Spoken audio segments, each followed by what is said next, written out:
여러분들 이제 인트로를 다 마쳤습니다. 제가 여행하는데 필요한 기본적인 가이드를 다 해드렸으니까 이제 우리가 정말 재미있게 신나게 이제 여행을 본격적으로 떠나보려고 합니다. 자, 이제 드디어 그러면 본격적으로 구약에 들어가 보겠습니다. 구약에 좀 들어가서 요거 제가 그림 한번 보여드리려고 일부러 좀 띄웠습니다. 여기 이제 유대인들이 성경책을 보관하는 방법입니다. 성경은 우리처럼 이렇게 유대인들이 재단을 해서 원래 갖고 있는 것이 아니었고 두루마리라고 합니다. 두루마리라는 말 들어보셨죠, 여러분? 안에서 저렇게 이제 이렇게 말면서 읽는 겁니다. 저렇게 이게 이제 보관하는 함인데 이게 굉장히 비쌉니다, 여러분. 제가 이스라엘 갔을 때 한번 여러분께 실물을 보여주고 싶어서 이걸 하나 사오려고 그래서 제가 만만하게 보고 이거 얼마요? 했다가 제가 기절할 뻔했습니다. 이거 얼마 할 것 같습니까, 이거? 야, 쟤는 어디서 온 스파이야? 너 옛날에 나랑 만났던 적이 있니? 대단한 애다. 실제로 여러분 이거 한 2억 정도 합니다. 이 금으로 된 거는 이 세금으로 은으로 된 것이 보통 한 1억 정도 합니다. 은으로 된 게. 와, 제가 깜짝 놀랐습니다.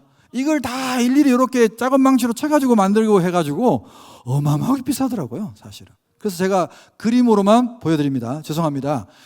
제가 중간중간에 이제 그 다음 주에 이제 모세오경하고 막 이게 들어가면 제가 뭐 양강나팔이라든지 실물을 보여주는 게 몇 개 있는데 보여드릴 거예요. 근데 이제 실물을 못 보여드리는 거는 너무 비싼 거구나 이렇게 생각하시면 됩니다. 자, 저 도표를 한번 여러분 보십시오. 이 도표는 굉장히 성경 전체를 이해하는 데 있어서 굉장히 중요한 도표입니다.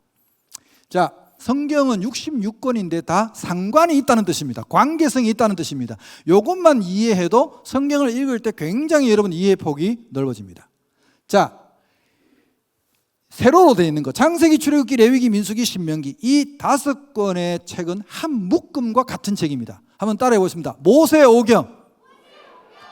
모세오경이라는 것은 모세가 쓴 5권의 경전이라는 뜻입니다. 아주 쉽죠? 모세가 쓴 5권의 경전을 모세오경이라고 하는데 요거는 별명이 하나 있습니다. 요 5권의 책을 한데 묶어서 하는 별명이 하나, 별칭이 있어요. 한번 따라해 보겠습니다. 율법서. 예, 율법서라고 합니다. 그러니까 이 5권의 책이 사실은 율법을 중심으로 한 관련된 모든 배경과 율법의 구체적인 내용과 율법의 지침서와 이런 것들이 다 쓰여 있다는 것입니다. 율법이라는 걸 앞에 여러분 율자를 떼보세요. 율자를 떼면 뭡니까? 법서입니다. 법을 다룬 거예요.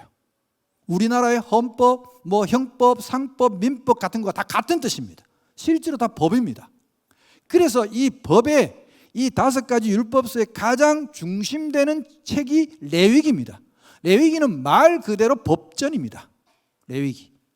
그래서 레위기가 가장 중심되는 책이라는 것을 여러분 이해하시고, 그러면 레위기라는 것은, 법이라는 것은 계약을 합니다. 법을 정한 사람과 법을 지켜야 할 사람들과의 상호간의 약속이죠. 그러면 이 법을 정한 사람은 누구일까요? 하나님이십니다. 그렇죠. 이 법을 주신 분이 누구냐면 하나님이십니다. 그래서 창세기는 이 법을 주신, 법을 정하신 하나님이 누군가를 알아가는데 가장 초점을 맞춥니다. 그래서 태초에 하나님이 천지를 창조하시니라부터 시작해서 하나님에 대한 이야기가 쫙 나옵니다. 그리고 하나님과 살았던 사람들의 이야기까지 해서 기본적인 원리들이 창세기에 가장 많이 담겨 있습니다. 하나님은 누구신가를 주로 설명하고, 출애굽기는 이 법을 받은 백성들이 어떤 백성이냐, 어떤 배경 속에서 어디서 왜 무엇 때문에 이 법을 받았는지를 그 과정을 쫙 펼쳐서 보여주는 책이 출애굽기입니다. 레위기를 만들기까지, 레위기 약속을 하기까지의 모든 과정과 이 계명을, 이 법을 받은 이스라엘이라는 백성들이 어떻게 만들어졌는지, 민족이 세워졌는지를 보여주는 모든 과정을 기록한 책이 출애굽기입니다. 자, 그러면 밑에 있는 민수기는 뭐냐? 민수기는 시기적으로도 이미 레위기라는 법을 받았습니다. 법을 받은 백성들이, 하나님의 법 있는 백성들이 된 사람들이 이 법을 얼마나 순종하고 잘 지키고 살았는지를 실제로 실습한, 이 법을 가지고 살았던 이야기의 40년의 생활을 기록한 것이 민수기입니다. 제가 간단하게 지금 설명드리는 거예요. 자, 이해가 지금 잘 되고 계시죠? 고개는 뒀다 어디 쓰겠습니까? 한 번씩 해주세요. 제가 압니다. 제가 재밌는 이야기 하나 해드릴게요. 제가 인도에 갔을 때 제가 우리 교회가 이제 인도에 개척한 교회도 하나 있고 제가 선교사를 우리 교회가 파송한 선교사가 있어가지고 인도에 갔는데 그 친구가 이제 한번 일정을 인도에 있는 신학교 일정을 한번 잡아서 신학생들을 한 50명 정도 모아놓고 이게 근데 인도가 영어를 쓰니까 이게 삼중 통역으로 이 사람이 우리 선교사가 영어는 잘하는데 힌두어는 못해요. 그러니까 자기가 통역을 하면 삼중 통역이 되니까 목사님이 제발 영어로 설교를 해달라고 그래가지고 내가 미치는 줄 알았어요 사실. 그래서 영어 설교를 하나 어떻게 작성을 어렵게 해가지고 다 달달달 다 외웠죠. 제가 영어를 잘 못해요 여러분. 아까 뭐 목사님이 뭐 가방끈이 짧아서 어쩌고 하시는데 저는 가방끈이 더 짧아요. 그래서 영어를 잘 못해요. 억지로 영어를 준비해가지고 설교를 했단 말이에요. 신학교에서. 신학교 또 좀 떨리잖아요. 그래서 막 설교를 하는데 50명이 앉아서 잘 보세요 저를 여러분. 아 진짜 이러고 있는 거예요. 내가 진짜 등줄기에 식은땀이 났어요. 와 말하는 족족 이러고 있으니까 진짜 하나도 못 알아먹나 보다.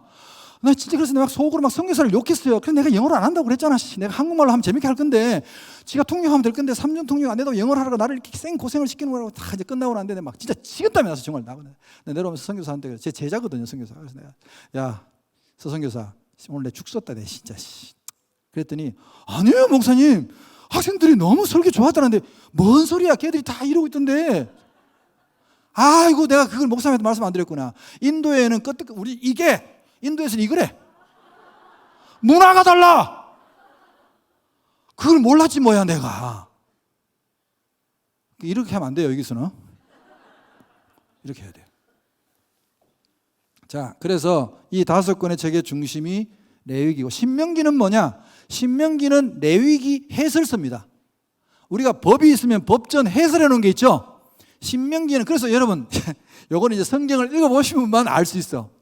성경을 이렇게 억지로 출애굽기 통과해가지고 사실 레위기는 통째로 넘기는 분들이 많아. 사실은 솔직히 뒤져보면 여기도 통독했다고 하는데 레위기 통째로 넘긴 분들이 있을 거예요. 여기 통째로 넘기는 경우가 억지로 읽어서 레위기를 막 억지로 막 힘들게 막 법전이니까 막 제사법 나오고 이게 나오고 무슨 상관이냐고 억지로 넘겼는데 넘기고 나면 똑같은 이야기가 한 몇 주에 읽었다 보면 뭐 똑같은 이야기 이게 뭐 데자뷰야 뭐야. 성경에 왜 데자뷰가 있지?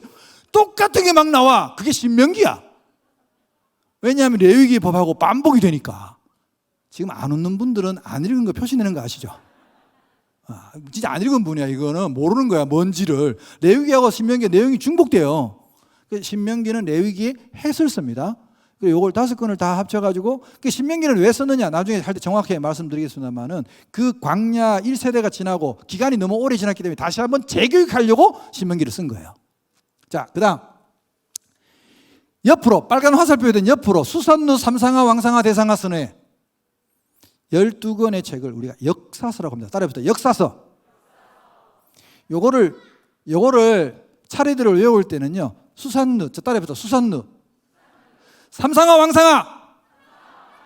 이게 내가 이럴까봐 3개를 안 했는데 원래는 3개를 한 묶어 하는 겁니다. 자, 잘 보세요. 톤을 점점 높이면서 삼상하 왕상하 대상하. 숨도 안 쉬고 해야 된다니까. 그래야 이게 연결이 돼요. 자, 다시 처음에는 천천히 수산루 삼상하 왕상하 대상하 순회. 여러분 12권이 외워집니다. 여러분 이렇게 해보세요. 12권 순서로 딱 외워져요.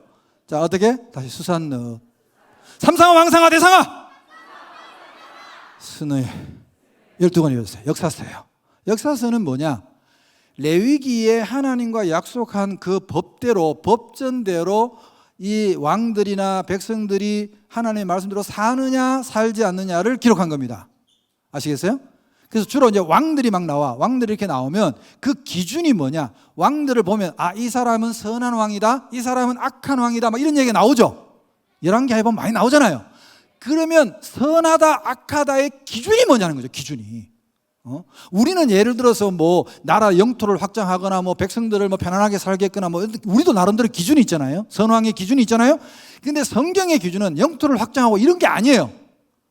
이 왕이 하나님의 말씀대로 통치를 했으면 선한 왕, 하나님의 말씀대로 통치를 안 했으면 아무리 땅을 넓혔더라도 악한 왕이야. 왜? 이스라엘의 왕은 항상 여호와의 율법서를 옆에 두고 하나님의 말씀대로 백성들을 통치해야 되거든. 그래서 기준이 뭐라고? 자, 레위기 자, 레위기를 기준으로 해서 판단한단 말이에요. 그래서 레위기대로 살았으면 선한 왕, 백성도 마찬가지고 레위기대로 못 살면 악한 왕. 이해되셨죠? 아멘. 자, 그 다음 밑에는 선지서라고 합니다. 따라해봅시다. 선지서, 혹은 다른 말로 예언서라고 하기도 합니다. 17권입니다. 이사야부터 시작해서 말라기까지. 저 선지서는 모든 책 제목이 다 선지자의 이름을 가지고 한 겁니다. 다 이름입니다. 이사야, 예레미야, 에스겔, 다니엘 전부 다 이름입니다. 사람 이름이에요. 선지자의 이름이에요. 17권이 기록되어 있는데, 물론 여기에 기록된 선지자 말고도 구약에는 많은 선지자들이 있습니다. 예를 들어서 엘리야라든지 엘리사라든지 대표적으로. 그래서 이런 선지자를 특별히 문서 선지자라고 합니다. 문서를 남겼다는 뜻이에요. 선지자 중에서 문서를 안 남긴 사람도 있습니다. 엘리야 같은 사람들. 네. 자, 그런 17권의 선지서가 화살표가 역사서 쪽으로 향하고 있죠. 화살표 방향을 잘 보세요, 여러분. 역사서 쪽으로 향하고 있죠. 그럼 이 선지자들은 언제 나타나느냐, 왜 나타나느냐가 중요합니다. 자, 그러면 선지자들은 역사 가운데서 나타나는데, 일단 왜 나타나느냐, 언제 나타나느냐, 이 두 가지만 해결하면 됩니다. 자, 선지자들은 언제 역사 가운데 등장해서 소리를 지를까요? 1번, 백성들이 레위기 말씀대로, 하나님 말씀대로 율법을 잘 지키고 착하고 순하게 다 순종해서 살 때. 2번, 개판으로 살고 말씀도 안 듣고 자기 멋대로 살 때. 몇 번? 2번이죠. 이때 나타납니다. 틀림없어요. 모든 순간이 다 이때 나타납니다. 그래서 보면 북이스라엘이 망하기 직전, 남유다가 망하기 직전, 나라가 망하기 직전은 어둡고 캄캄합니다. 그럴 때 막 선지자들이 2명, 3명 막 한꺼번에 나타납니다. 선지자가 왜 이렇게 갑자기 나타나? 하면 그 시대는 1번 밝은 시대, 2번 어두운 시대. 어두운 시대. 선지자가 많이 나타나는 시대는 어두운 시대입니다. 선지자들이 나타나서 그럼 뭐 하느냐? 1번 백성들한테 잘했다고 박수 치려고 나타납니다. 2번 너희들 그렇게 살면 안 돼! 라고 책망하기 위해서 나타납니다. 몇 번? 그래서 항상 어두운 시대에 하나님의 말씀을 제대로 듣지 않을 때 선지자들은 나타납니다. 여러분이 이제 저와 공부를 할 때 역사서를 공부하다가 열왕기 하를 공부하다가 이게 순서가 되면 나타나는 그 연대기 순대로 이 선지자들이 나타날 겁니다. 그렇게 해서 함께 이제 선지서를 배우게 될 겁니다. 아마 여러분들이 구약을 공부하신 분이나 구약을 읽으시다가 가장 힘든 부분이 아마 이 선지서 부분이 가장 많을 거예요. 사실은 신학교도 목사님들도 가장 힘들어하는 부분이 선지서입니다. 근데 역사서와 함께 이해를 하면 훨씬 더 시대적인 배경을 알고 왜 나타나는지를 알기 때문에 훨씬 이해하기가 쉽습니다. 자, 마지막 위에 있는 시가서는 이 역사적인 순서와는 사실은 별 상관이 없습니다. 순서와는 상관이 없는데 역사 속에 살았던 하나님의 사람들이 하나님을 만나고 하나님을 체험하고 고난을 이기고 역경 가운데 자기를 도와주신 하나님의 은혜를 시, 노래, 여러 가지 문학적인 형태로 표현한 것을 시가서라고 합니다. 따라해봅시다. 시가서.